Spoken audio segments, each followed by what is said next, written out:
Swayam Prabha. Digital India. Educated India.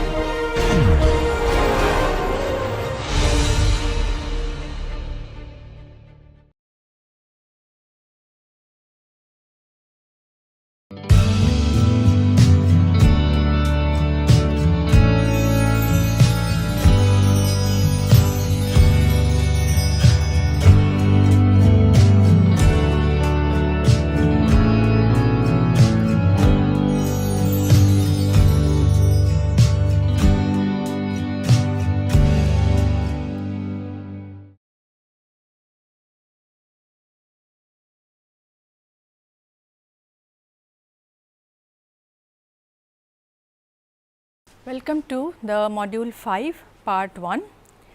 Today we will discuss about language acquisition. So, let us take a quick look at the journey so far, kind of a recap. So, till now we have seen that language in both its structural as well as functional domains is inextricably related to the neurocognitive as well as socio-cultural aspects of human experience. So, not only is language connected to the mechanisms within the brain, within the cognitive apparatus, but also it is informed and it is in a constant interaction with the socio-cultural environment, the input from the outside of the human body. So, there is a mixture of various factors that give rise to what we see in terms of language output. So, we have seen that through various aspects of language, starting with the category formation process and how it is expressed in language, the framing of an experience, and then schemas and metaphors and metonymy and so on and so forth. Various experiences of human life and how they are closely connected to the fundamental aspects of human cognition, which is then revealed through language. So, this is what we have seen till now.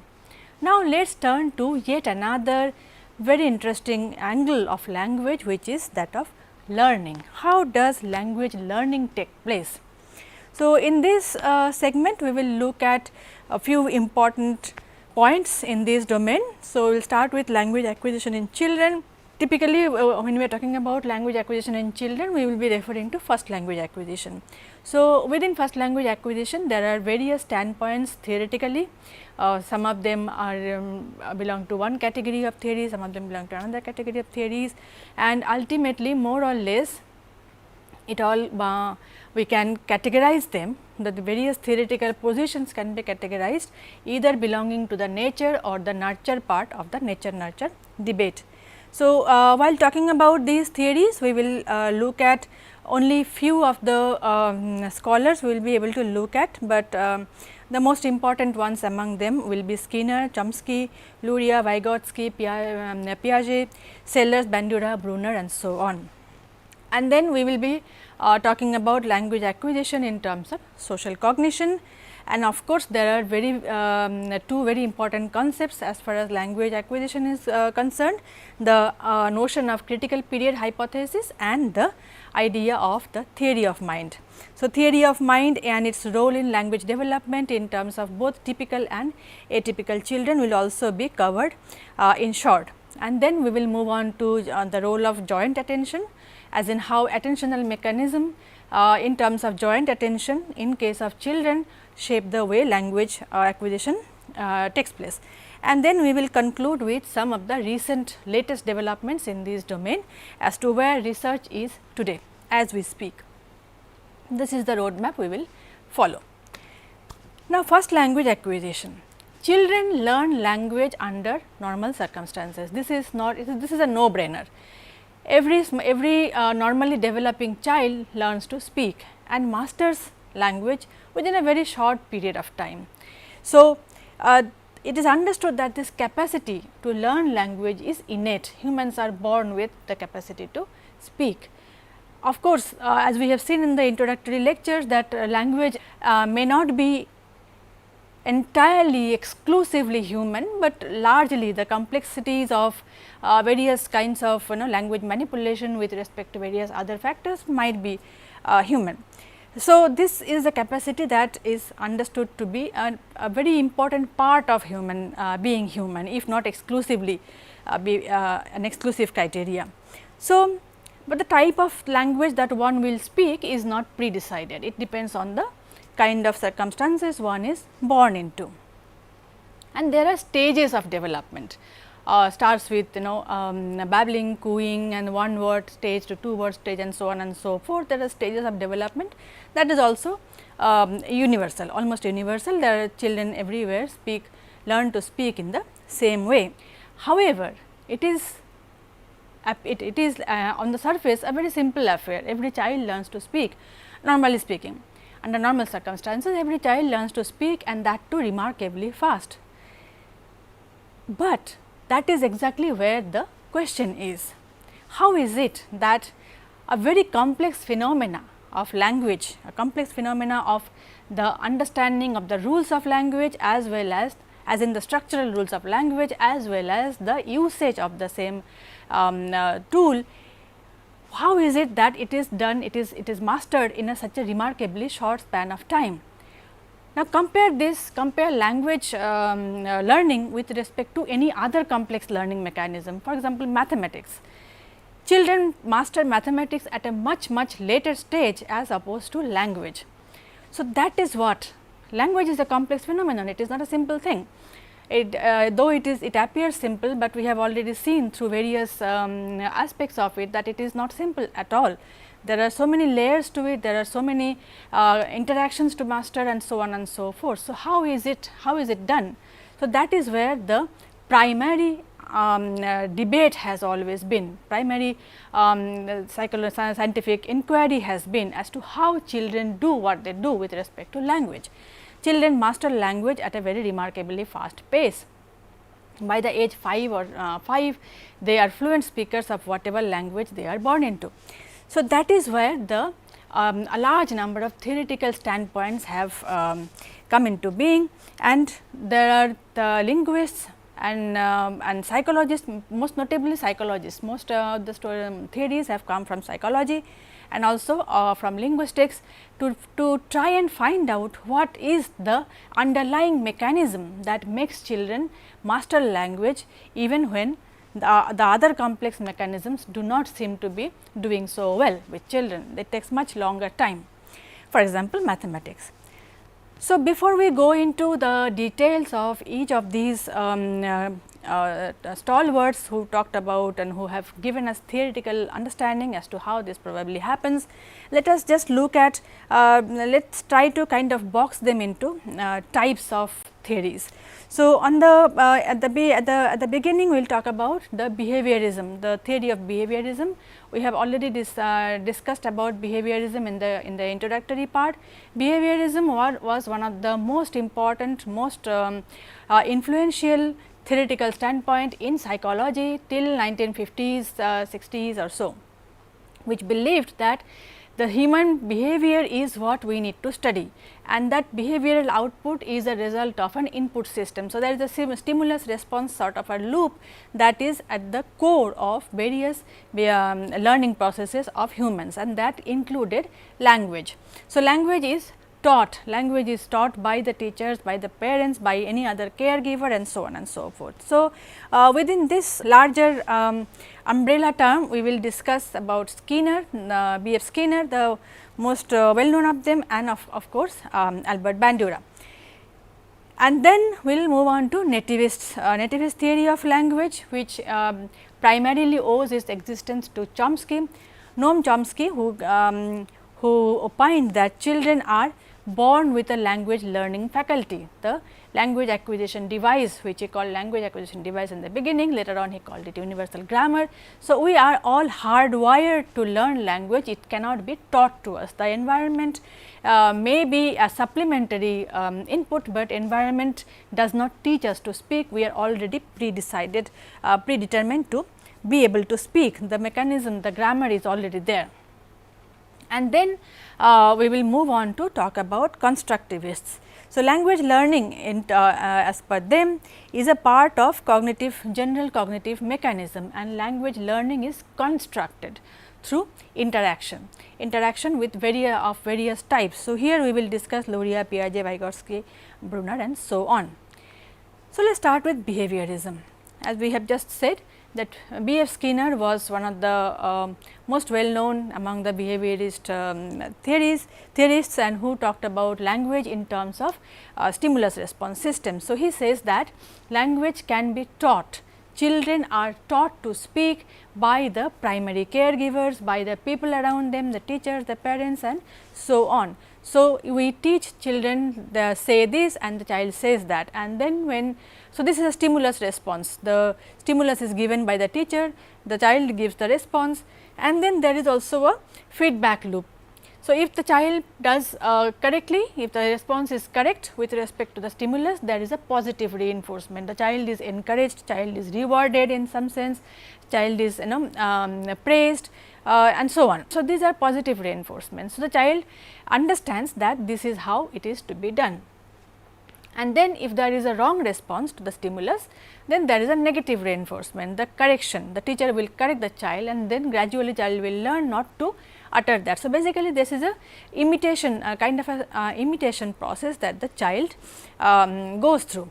So, language learning as a result of this is like any other skill, skill that is learned through observation, imitation, repetition, errors, rewards and punishments. So, this is the entire frame within which language learning takes place as per the behaviorist theories. So, the child will observe, imitate, and then there is a repetition that the child will make, and if there is a correct repetition, he or she gets praised. If it is wrong, then he or she gets punished, and then the cycle goes on, and this is how language is learned.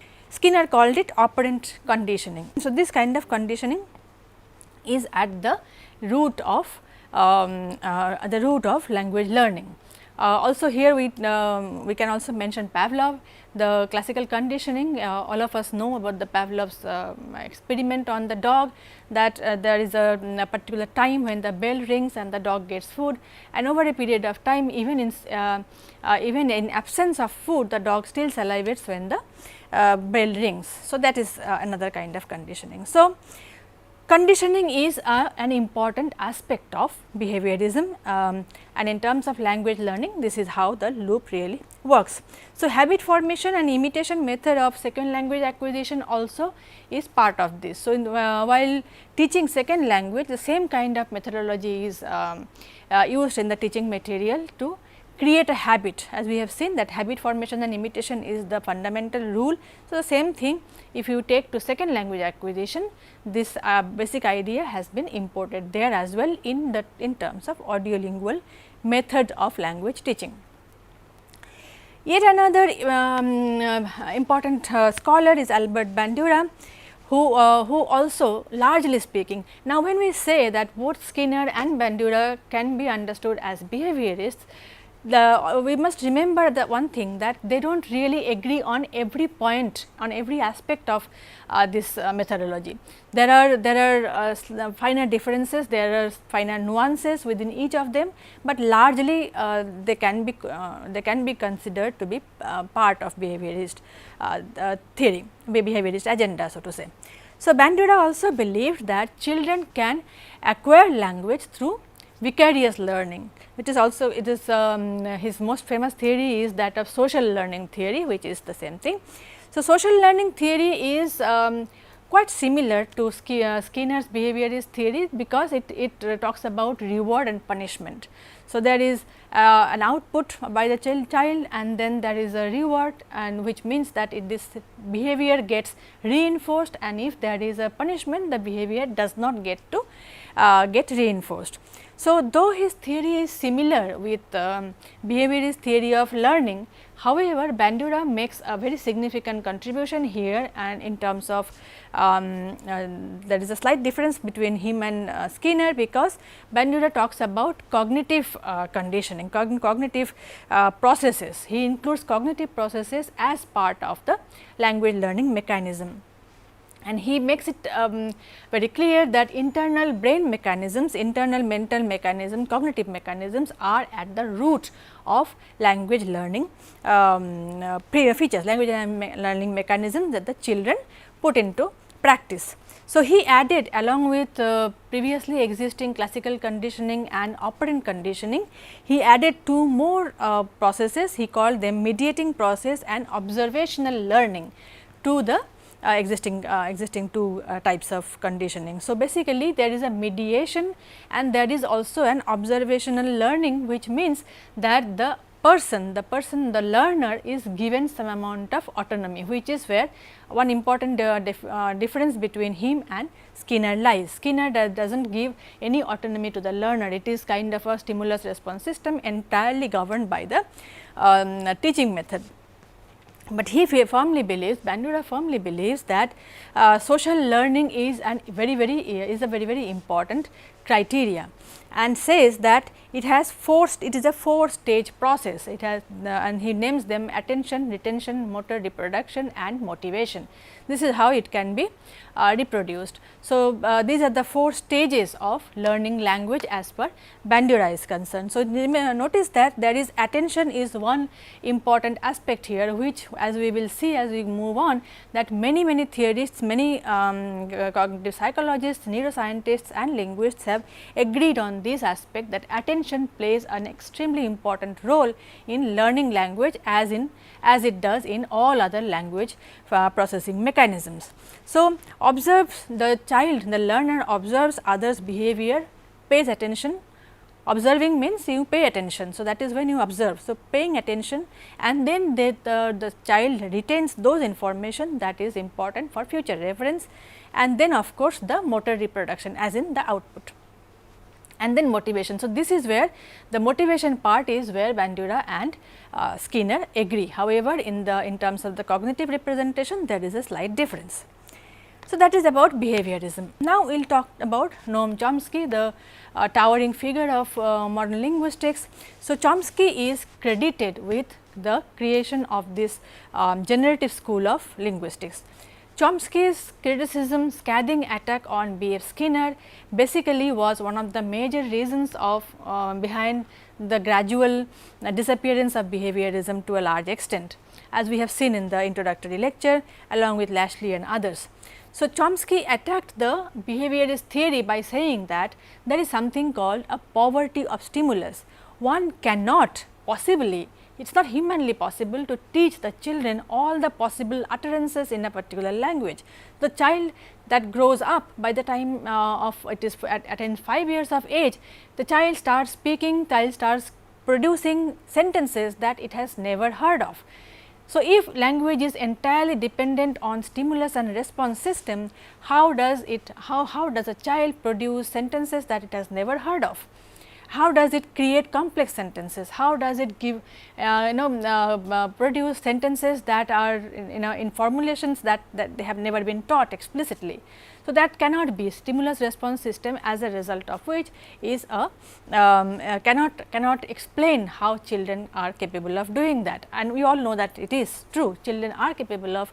How often you will see, we will be astonished as when the child is beginning to speak, one fine day the child comes up with a very complex sentence with a very interesting formulation, sentence formulation, syntactic structure, which nobody or none of us would have ever spoken to him or her. So, there are this kind of he pointed out various such problems with the Skinner's theory, and he brought in the idea that it is innate. You cannot teach. All we can do is, there are certain stimulus in the environment that are probably important, but not as important as the innate ability of the child to learn and speak language. So, that there is an universal grammar that all of us our brains are embedded with. So, there is a structure, there is an algorithm that makes us learn language, not somebody teaching us. This is the primary understanding of Chomsky's innateness hypothesis. So, and this particular mechanism, that what he called LAD in the beginning and later on universal grammar, is that this is responsible for language learning, nothing else. And he also made a very important observation, very important standpoint in terms of language functions, that it is modular in nature, meaning that the brain, that aspect of language mechanism in the brain is insulated from other mental functions. It does not have to depend on any other mental or cognitive functions in order to be useful. So, language function is complete in itself, it has a modular structure. So, these are the two most important contributions of Chomsky in terms of language learning. So, innateness hypothesis, that children are born with the capacity and therefore, they will anyway speak with or without teaching, and secondly, language is modular, it does not depend on any other mental mechanism. And he also gave primary importance to syntax, sentence structure, not meaning. Meaning was not really useful as far as Chomsky is concerned. Similarly, we also have Sellers, who is, again there are differences between them, there are not exact, they do not talk about the same things, but largely Sellers also believes in Chomsky's innateness hypothesis. However, he has his own way of presenting it. So, he says that there is a prior abstract knowledge before the acquisition of language. This is where that is where the innateness hypothesis comes in. Sellers compares language to games in which thoughts, assertions, etc. are positions and communication, interaction, intelligibility, etc. are the goal. So, it is like a game, language is like a game, where there is an interaction of various kinds between these two segments. So, what is important according to Sellers is how we learn to move from one position to another.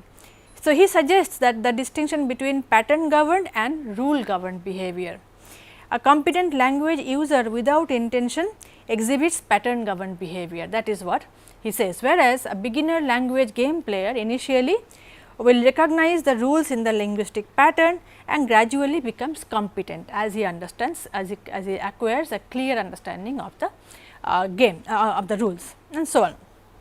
So, Sellers and Chomsky both agree on the innateness aspect of it, but Sellers gives a different slightly different take on this in terms of language being like a game, where there is a difference between pattern and pattern understanding and rule understanding.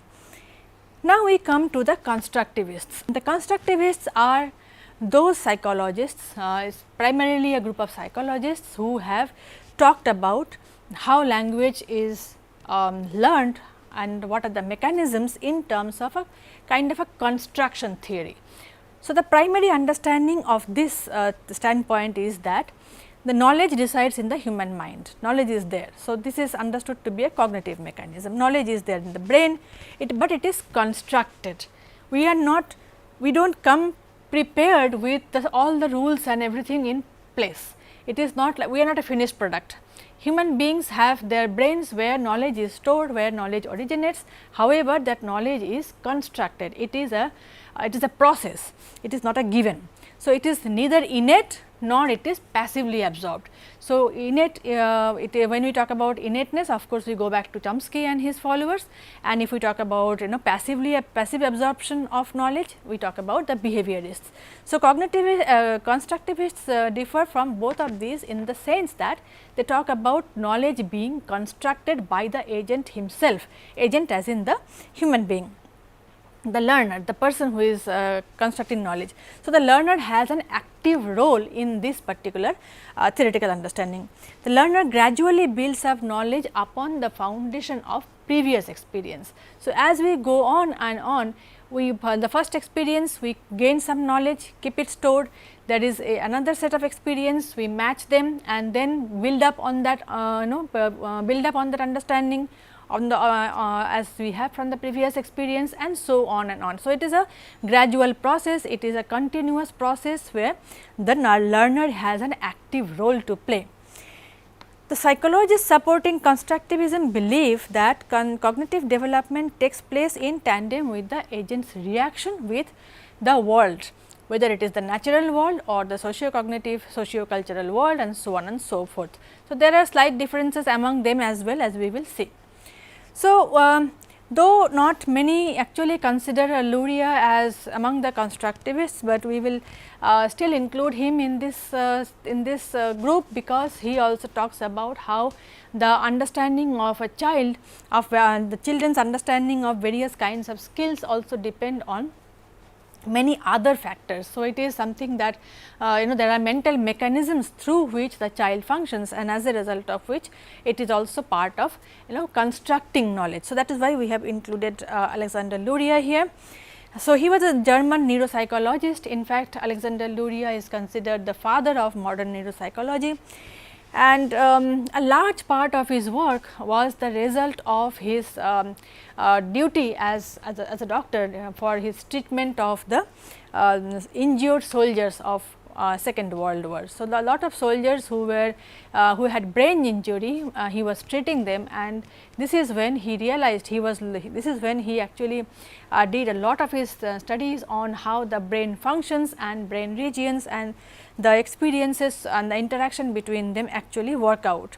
So, his functional organization of the brain is one of his major contribution to neuropsychology, and where he showed that there is a dynamic reaction between interaction between experience and the brain structure, which is something that is taken as a given today, but during Luria's time it was not. So, that is where his contribution makes a lot of sense.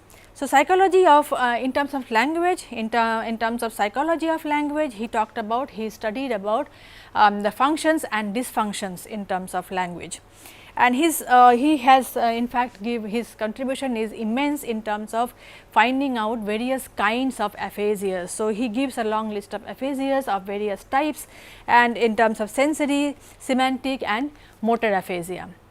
But what we are interested here in this particular segment, we are not talking about aphasia as of now.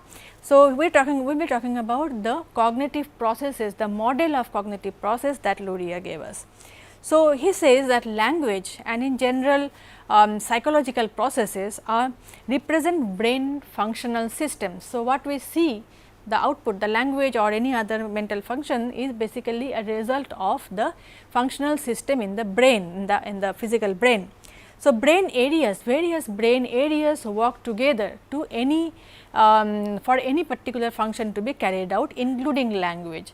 So, this is an important observation. Of course, again today we know it as almost like a common sense, but at that time this was not so commonly understood. So, he says that different brain regions, different neuronal networks come together to carry out one single function, mental function. It can be language, it can be any other function. And he gives these types of this is a structure, that attention, arousal, motivation, planning and processing as the finer aspects of that process. So, there is this the various nodes of a particular process. That attention is like when you this is actually this model was of course not given by Luria, but it is based on his understanding. It came out slightly later by Naglieri and Das. They created the PASS model. This is so PASS model basically refers to planning, attention, simultaneous and successive processing, as to what is the core of mental mechanism, what is the core of any kind of psychological process, be it language, be it anything else. You need to have certain, the segmentation is like this. So, the first and foremost is paying attention. Remember, Bandura also retains this. Bandura is a later psychologist. So, he also retains the attention part. So, paying attention is the first most important basic understanding, basic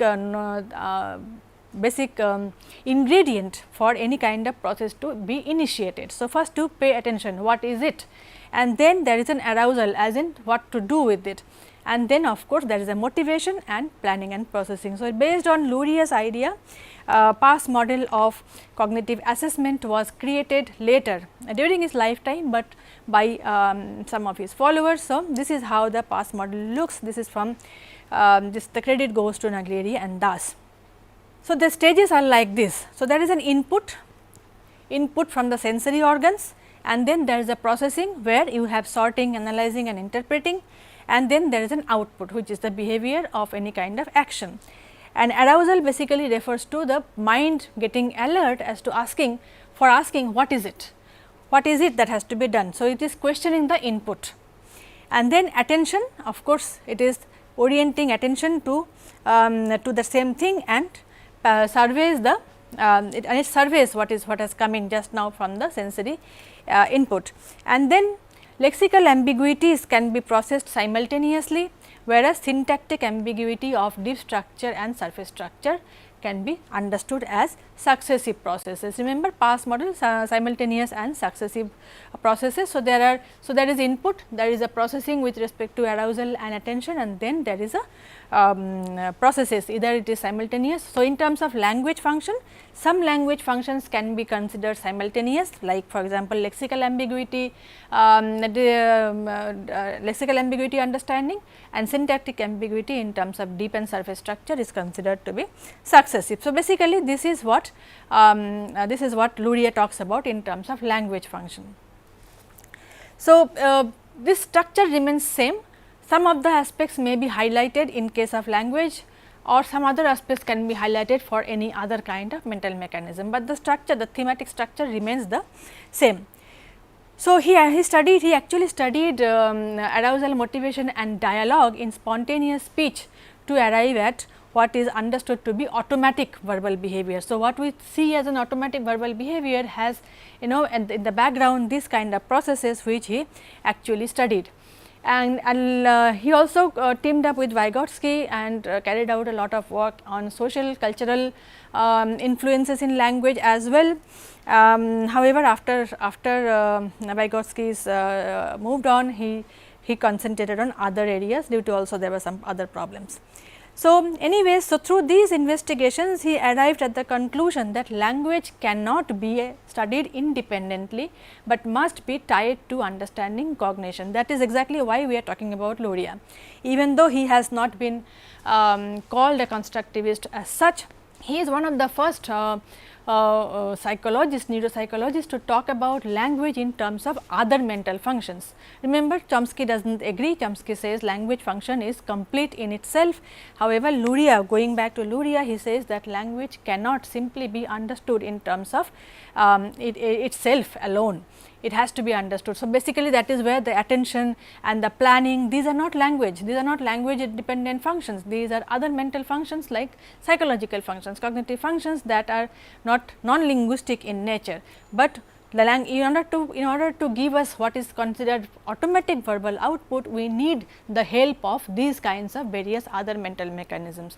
Also, we need to look at the input system, input as in from the sensory inputs, whether it is visual or auditory or tactile or whatever, all these kinds of input information is also important, and then we need to collaborate with the output mechanism, sensory motor mechanism, in order to have an output. So, those things need to be taken together if we have to look at if we have to really understand how language function works. So, that is what Luria talked about.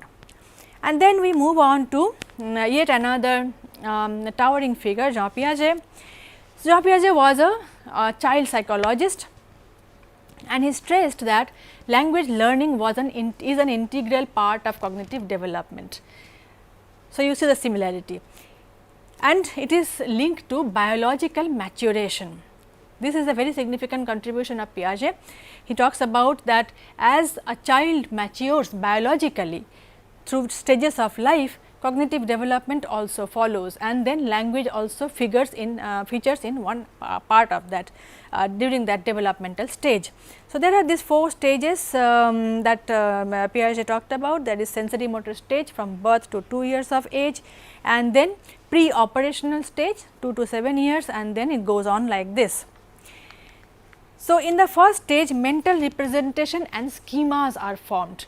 We did talk about Piaget when we talked about image schemas, that children, when very small children, infants in fact, when they interact with the world, the physical world, their repeated experiences do give rise to certain schematic understanding of the world. So, there is a thought process that is getting prepared, that is getting concretized at that stage when the child interacts with the physical world, and forming those schemas of experiences. So, the child understands the world, understands the experiences through different kinds of schematic representation. That has already that we already have experimental evidence now, and language starts to appear at the end of the first stage. So, all of us know that children, by the time they are 2 years of age, they are already in one or two word stages, they are already speaking. So, this is when the child realizes that words can be used to represent those objects and feelings. So, till now it was pre-linguistic stage, pre-verbal stage, it was only in terms of the schematic representation. At the age of 2 onward, that representation gets a voice, so to say, it gets a label in terms of language. So, language now represents those very schematic understanding that the child was already creating. So, thought in this case precedes language as far as Piaget is concerned. So, in this stage a child starts thinking, but the thought is egocentric, it is driven by self gain, that is what as far as Piaget goes. Thus, according to Piaget, mental development occurs before language development. A particular amount of mental development, cognitive development is already in place before the child starts to speak. He does not highlight the socio-cultural and environmental setting too much, and because thought is already, thought precedes language. So, language does not really influence thought as far as Piaget is concerned. So, according to Piaget, language is driven by thought and mental development precedes language development. This is in a nutshell what Jean Piaget talked about in terms of language development. So, the schematic structure is already there, thought processes are already quite to a large extent there, and then the child starts to learn language when it is time. Now, Vygotsky on the other hand, Lev Vygotsky based his theory on constructivist learning theory and put emphasis on culture and environment to a large extent. He stressed the importance of social environment in understanding human interaction, because the language is not spoken in a vacuum, that we have already seen. So, language is situated within a socio-cultural environment, and this is how the child learns, that this is how the child's language development really takes place, with a significant amount of input from the environment.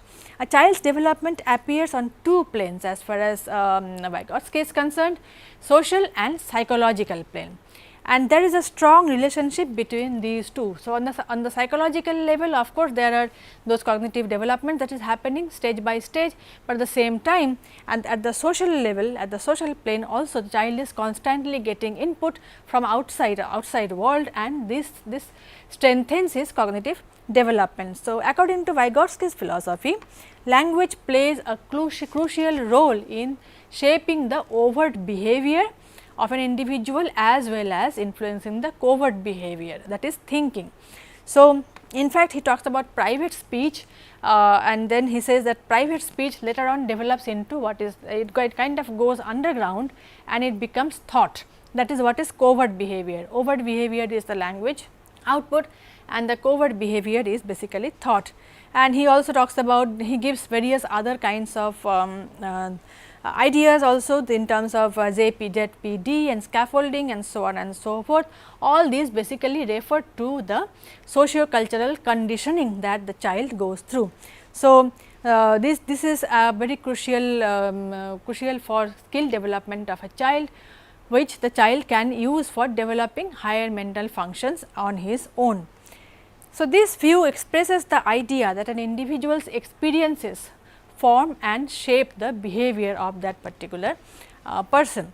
So, this is inner and private speech. Vygotsky also gave an importance to the inner speech of the person, the private speech of a child, and he says that there is the transition between social and inner speech is very important, and this private speech diminishes as the child grows gradually after a period of time, and then it kind of becomes his thought process. So, it becomes the inner speech or the verbal thought. So, we have already seen that within the constructivist theory there are many people, however, they all are not they do not all talk about the same thing in the same way. Of course, largely there is a common understanding that knowledge, like any other knowledge, language learning is also a constructive mechanism. It is the learner constructs the knowledge of language in terms of both psychological and social input. So, psychologically there are cognitive developments of stages, and then the child actively interacts with the natural world as well as with the social world, and it is an interaction, dynamic interaction between these various inputs that the child constructs is his own understanding of a particular skill, the skill development, whether it is language or otherwise. However, there are some finer nuances, some finer differences, though they have been mentioned before, but this gives you this is a chart form that gives better that highlights those points. So, biological maturation in terms of Piaget is what leads to cognitive development, but Vygotsky thinks society and cultural environment leads to cognitive development and so on. So, there are many of these things. Activity as far as Piaget is concerned should be individual, but Vygotsky stresses on the social activity, that the child interacts with the other people in the environment, with other socio-cultural aspect of his environment, not just himself and the natural environment and so on. Similarly, there are differences between Sellers and Bandura and so on. And then of course, there is Jerome Bruner, who again has given us a 3-stage developmental trajectory of children. So, in the first stage it is inactive stage, which is psychomotor stage, followed by iconic stage when the visual imagery emerges, and then the symbolic stage, that is when abstract image and language comes in. So, basically to summarize that there are of course, the list is not exhaustive here, even there are many more scholars, Lenneberg for example, but roughly if we look at the primary takeaway from these various theoretical standpoints, there is on the one hand the universal grammar, the proponents of universal grammar that says, that believes that language is a task too demanding to acquire without specific innate equipment. So, there must be a language component in the brain which is enough. There has to be, because it is too complex a mechanism without a dedicated equipment for this. On the other hand, constructivists underline the importance of linguistic input along with general cognitive mechanism and social interactions.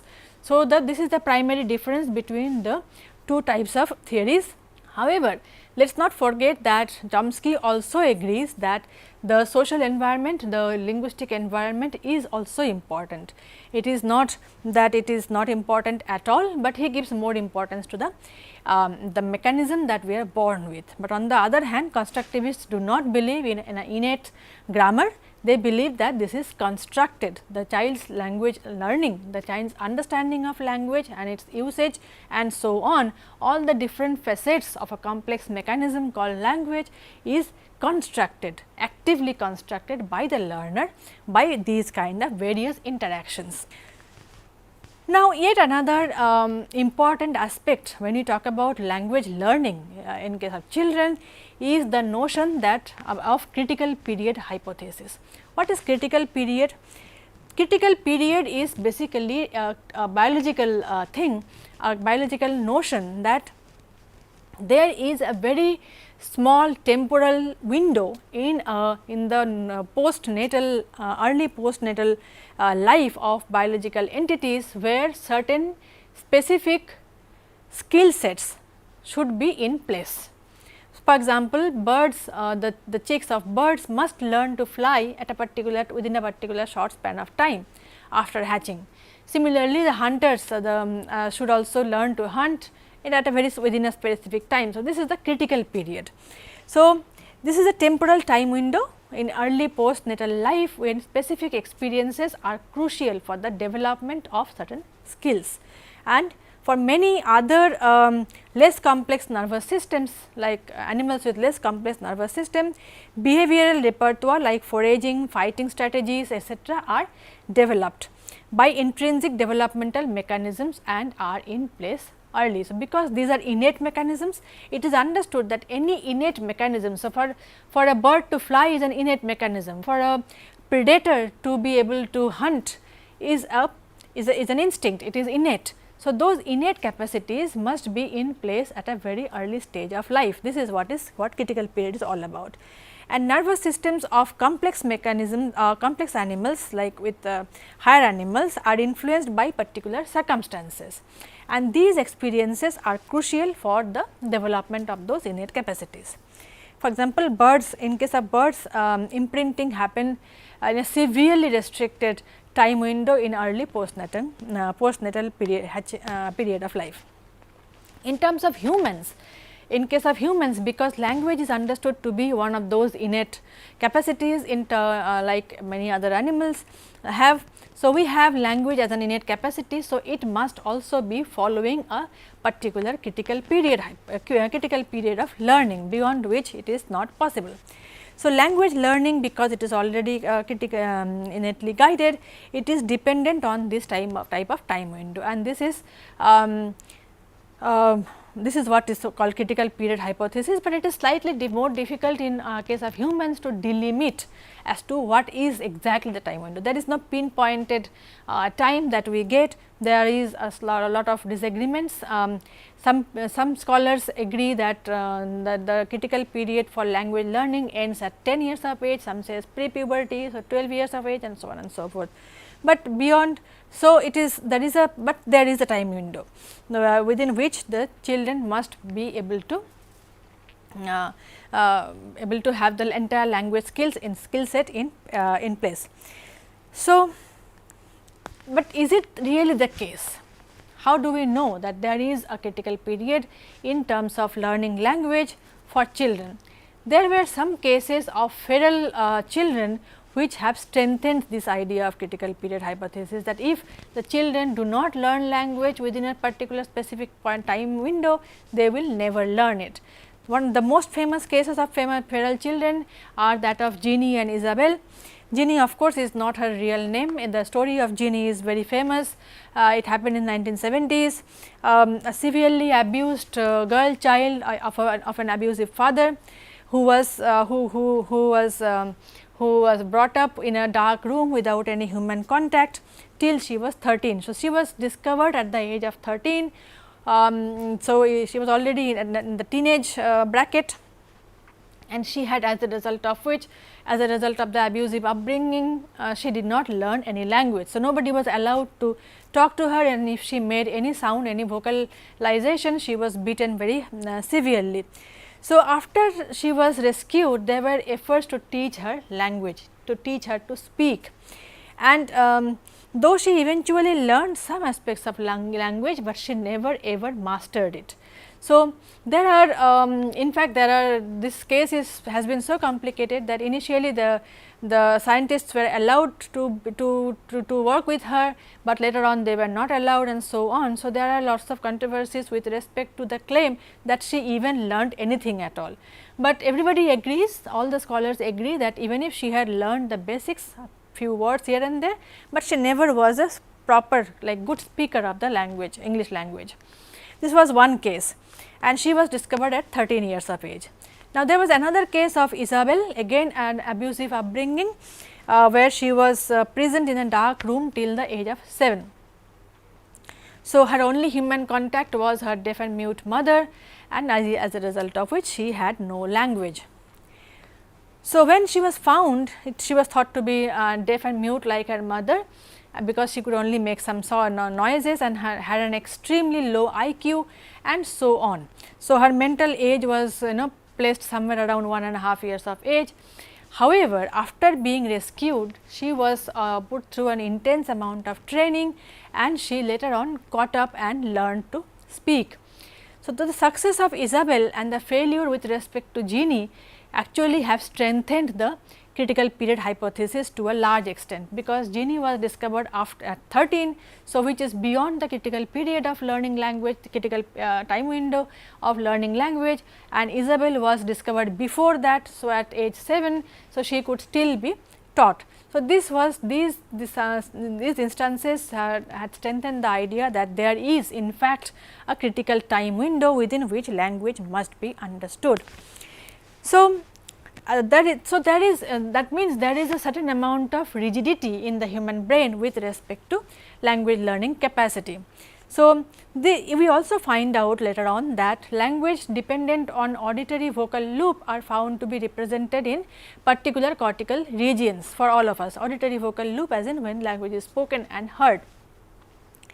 The same cortical regions, same areas in the brain, same areas in the surface of the brain, in the cortex of the brain are also found to be representing language for native speakers of sign language, American Sign Language. So, language, not only the spoken language, the verbal language, but also the sign language are represented in a particular brain region, meaning that there is an abstract representation in the brain of language rather than the kind of language. So, this points to the fact that the left hemispheric specialization is a characteristic feature of language itself, language in its abstract form. Like what Chomsky said, that there is an abstract form, there is an algorithm sort of thing that is there in the brain and not a byproduct of sensory motor factors. So, this is the brain, the rigidity of the brain structure that we are referring to. However, there is also a plethora of data coming in from neurosciences and neuropsychology, where we see that the brain is also capable of showing remarkable amount of plasticity. So, where do we find those? One of the most critical proof of this was found in the study by Sadato et al. 1996, where they found that blind individuals who are asked to discriminate braille dots have significantly higher blood flow compared to sighted controls in the visual cortex. What is happening here is that primary visual cortex is useful. It is the area, it is the brain area that processes visual information coming in through the visual apparatus from our eyes. So, whatever information we get from our eyes is getting does get processed in the visual cortex. In case of blind individuals, that part of course is not useful for the same kind of stimulus. So, what was happening in this particular case was that when those the people who were visually challenged were asked to discriminate braille dots, basically reading braille, something in braille, that particular experience, the tactile input, tactile sensory input was getting processed in the visual cortex. Now, how is it possible that the visual cortex, which is not anymore useful for visual input, is being used for tactile inputs? If the brain was rigid, if the brain regions are rigid, this could not be possible. But this has been possible. The study showed that this is the case. So, the visual cortex was getting activated by touch, which means the brain is plastic, brain can show a lot of plasticity. In the domain of language, research has proved brain plasticity with regard to learning languages as well. So, there are many outputs, we will discuss only a few here. One of them is Talal et al.'s study that shows that extensive training in rate modified speech and temporal discrimination to language learning impaired children resulted in them learning language. So, if you modify the rate of speech and the temporal segmentation, temporal discrimination, it is possible to teach children who are otherwise showing impairment in language learning. And that and she has her group showed that this is possible even in case of children who have crossed the critical age of learning language, the critical period or time window. Similarly, there was another study that reported where a child had her damaged left hemisphere removed. Our left hemisphere, we speak with our left hemisphere, so to say. So, the language areas are situated in the left hemisphere of our brain. Now, there was a child who had her left hemisphere was severely damaged and it had to be finally surgically removed. The left hemisphere is removed. This child goes on to learn language at the age of 9 years, like after the age of 9 years, that is when the experiment the surgery happened. So, this suggests that See, when the left hemisphere, which is responsible for language learning, is removed entirely, which means that this child learned language with her right hemisphere, which is not the traditionally believed domain of brain that is responsible for learning language. So, if the brain is not is not capable of plasticity, this will not happen, but it has already happened. The study has already proved that.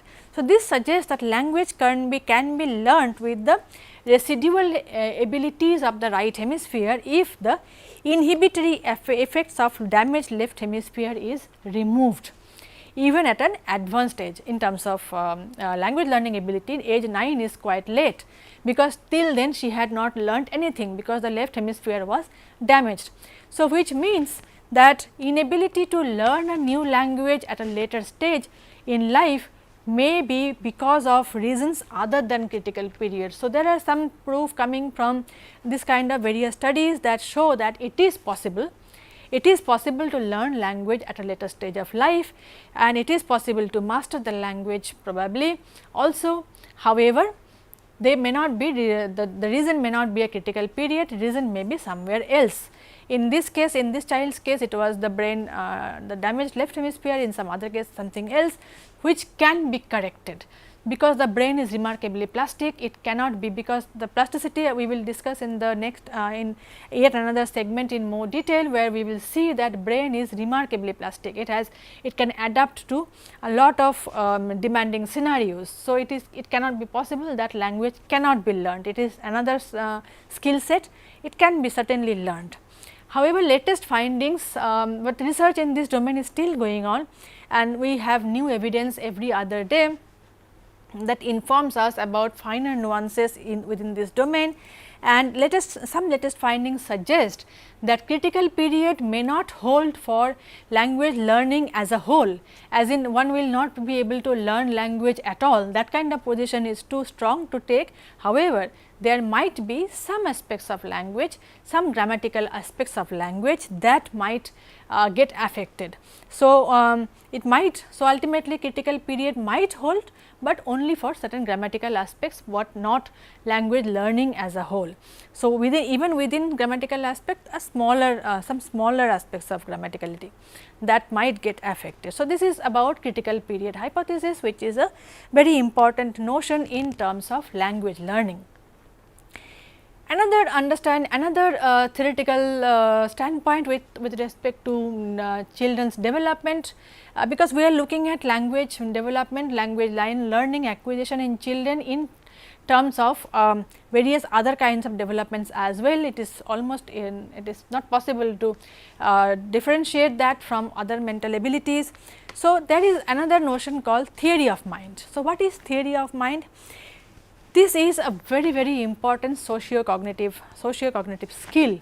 This is something, this is at the root of human behavior, at the root of human mental capacities, and it involves developing a sense of what others are thinking.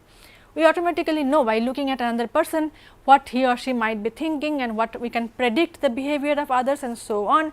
So, this helps us form our responses in a given scenario. So, this is theory of mind. So, this is not something we are born with. Humans are not born with the understanding that people have unique beliefs and thoughts. This is a learned behavior. In childhood, children do not know, and very small children do not understand that what she is thinking is not the same as what another person is thinking. So, this is a learned behavior, hence theory of mind is learned. This stage is arrived at through various developmental stages that a child goes through. This includes the notion of attention, that is something we will bring up again and again, attention, and intention of others as well as imitation of others mental states. First stage is that of attention. Children learn very early that looking is not just seeing, but also a tool to be selectively used to gathering information. In fact, remarkable findings in this domain has come out that children who are very small, like infants, 4 to 6 months old infants, understand that attention is a crucial. So, they know that how to channel others' attention as well. So, they know that looking is not just seeing, but also a tool that can be used for getting more information about that particular aspect in the scene. So, they have been found to be utilizing this mechanism to in their parents to get attention to themselves. As early as 7 to 9 months of age, children are capable of understanding attention in others. Their behavior shows that the development of this social skill is an important predecessor to developing theory of mind, TOM as we call them, and Simon Baron Cohen's contribution in this domain is immense. So, this is the beginning part. So, children start understanding that there is a mechanism of attention.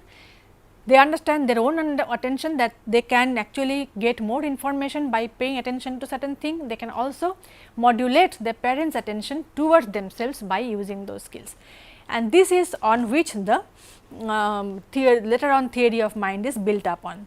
This stage is followed by acting, and knowing that people can act on that catches their attention. So, goal directed behavior starts from that particular aspect.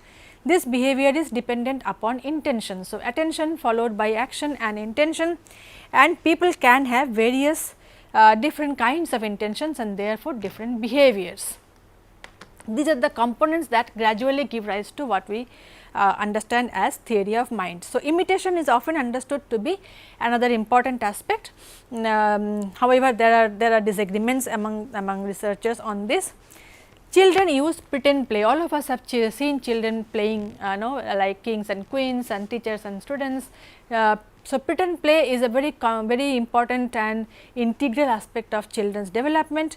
This is the time that reflects, that shows us that they have developed the understanding that different mental states are related to, attributable to different characters. So, they know how a teacher will behave, and how the teacher's behavioral output is depends on the intention and attentional mechanism of the teacher. So, the teacher understands things like this, which is different from the student in the same given bigger scene. So, by the time children are capable of pretend playing, we understand that they have the theory of mind in place. This is something that is common and taken for granted. However, this does not happen all the time. So, theory of mind refers to the ability to attribute mental states to oneself and to others. The idea that others have intents, beliefs, pretension, knowledge, etc., and that these can be different from one's own. So, we have a mental state, another person has another mental state, which includes all these attributes: pretension, belief, knowledge, and so on. In normal population, this grows by the time the human child is about 5 years of age. This is when they start the pretend playing. However, atypical population like children suffering from ADHD, autism spectrum disorder, etc., are shown to have delayed development of this attribute. So, it entails what theory of mind basically entails is that other people have thoughts, beliefs, etc. In short, that mind that can be different from our own. So, mental states, there are differences in mental states, as a result of which mental states, because mental states cause behavior. So, this difference in mental states can also cause difference in behavior, and once one understands that, one can also predict the behavioral output in another person. This is not just human, this is not exclusively human, this is also found in many other primates, even birds and rodents. So, we will look at the some experimental details of theory of mind development in children in the next part.